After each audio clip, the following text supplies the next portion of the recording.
Since it's officially spooky season, I decided my next platinum was going to be on a scary game. Spooky, scary skeletons send shivers down your spine. And I thought about what game I wanted to play, but I thought about Outlast. I played it a few years ago, so let's come back to it. And that's when I figured out it doesn't have a platinum. Are you serious right now, bro? But that's okay, we're going to play it anyways, because I'm stubborn. So instead of a platinum, this is a 100% run, basically the same thing. The first step of this process is going to be to get all these trophies, which you get throughout the story, so you won't see them pop because I've already played this once. However, what you will see is the two things I have left to do, which is collect all the documents and footage, and then beat the game on Insanity. And let's just say they named the difficulty the right thing, because Insanity means if I die once at any point in my playthrough, I have to start from the very beginning. And this game's like an hour long, so yeah. Anyways, that's enough yapping. Let's get into the first step of this, which is getting all the collectibles.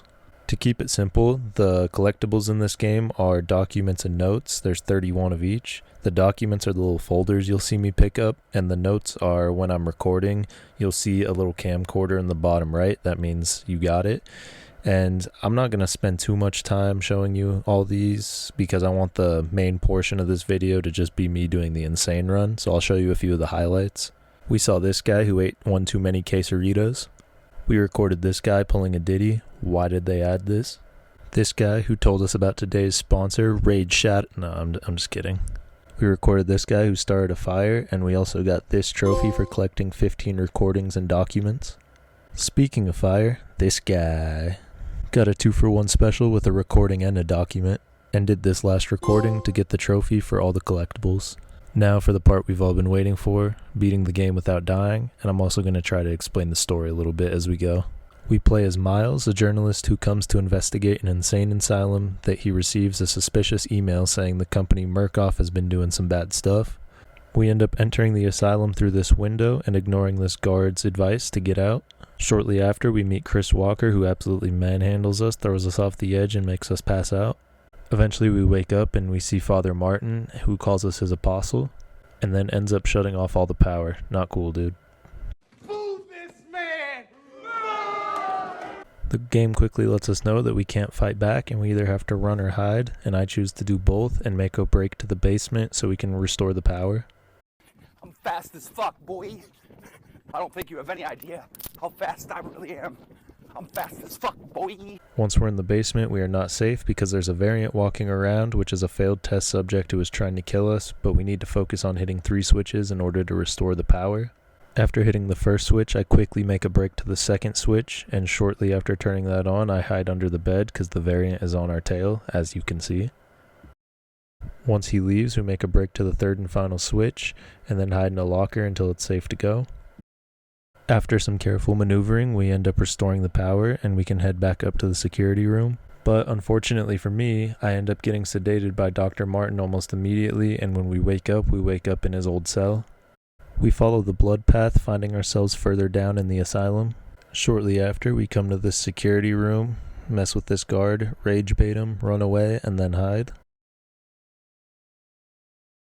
Which ends up opening up this path where he was previously, and we press this button, follow this hallway, and end up getting destroyed. Once recollecting ourselves from that fall, we get up and we have to make our first initial hard jump of this run, where we have to jump over the rail that I completely end up whiffing and end up dying for the first time.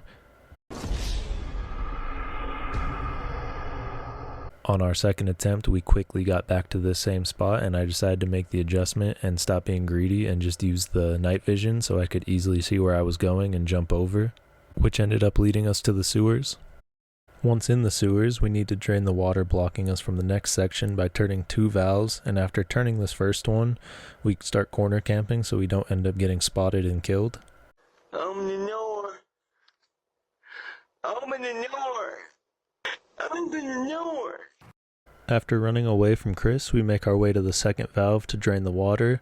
We then wait for Chris to stop watching us, and then we go down a ladder so we can make our way into the male ward. Shortly after, we have to break this guy's ankles. And we make our way into this room, and this guy just starts screaming for some reason, and he alerts everyone that we're here, so we have to run away, and we end up jumping to safety. Speaking of safety, we end up running to this elevator shaft where we meet Dr. Traeger. Surely he won't hurt us. Dr. Traeger then decides that it's time for him to perform his world-class finger amputation. But lucky for us, shortly after, he ends up leaving us, so we break free, grab our camera, and make a run for it. We end up hiding in a corner, finding an elevator key, and then hiding in a corner again. How many times do we have to teach you this lesson, old man? After reaching the elevator, we attempt to escape, but Traeger was never going to give up that easily. We end up having to fight him off, but it's all worth it in the end because he ends up getting absolutely crushed by this elevator. However, this ends up blocking the exit we were going to use, meaning that we now have to find a new path. We see Father Martin, who tells us to meet him outside. Catch me outside, how about that? After that, we navigate through the cafeteria that's been set on fire. We then have the luxury of sneaking around Chris once again, so we can turn 2 valves to turn on the sprinkler system. Luckily, I managed to do this first try, because this is known as one of the harder parts of the insanity run. After which, we make our way outside into the courtyard, which is very dark. We end up playing Ring Around the Rosie with Chris, and then shortly after, make our way back inside of the asylum. Then, after entering the asylum, we end up having to find 3 fuses in order to get the key to the female ward. After grabbing the second fuse, I almost got caught by this variant, but luckily for me, these guys really just don't like checking corners, so I ended up making a run for it, grabbed the 3rd fuse, put them all in the laundry chute, and ended up grabbing the key. After dilly-dallying around for a while, trying to make this jump, Miles ends up losing his camera, so I have to navigate through the dark until we're shortly reunited with it. We then meet up with Father Martin, who gives us the key to the elevator so we can escape and willingly get set on fire. Unfortunately for me, Chris isn't a fan of letting me escape, so I try to hide in this bathroom when my corner camping finally caught up with me. And I'm not gonna lie, at this point in the run I was about an hour deep, and I had done all the hard parts of this challenge, almost all first attempt. I had only died at the very beginning of this game. This was very, very upsetting, and yeah, I was a little upset about it. Oh my god! The next day, on my 3rd attempt, I ended up getting to the exact same spot relatively easily, and yeah, just basically walked through it. I don't know how I died there. After getting to the elevator and seeing the exit for a few seconds, the elevator of course ends up taking us further down, which appears to be into the Murkoff lab, where they do most of their testing and pretty much all their fucked up shit. Shortly after, we end up running into our best friend Chris Walker, who ends up getting absolutely manhandled by this ghost, also known as a wall rider, and yeah, he's not pulling his punches. Get him up, let him get up, let him get up, let him get up.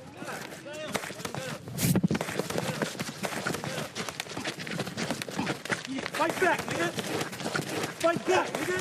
Fight back! We then run into Professor X. Nah, I'm just playing around. This is Dr. Warnicki, and he informs us that the Wall Rider was created by them and is actually being controlled by Billy Hope, and he asks us to turn off his life support so that we can stop the Wall Rider.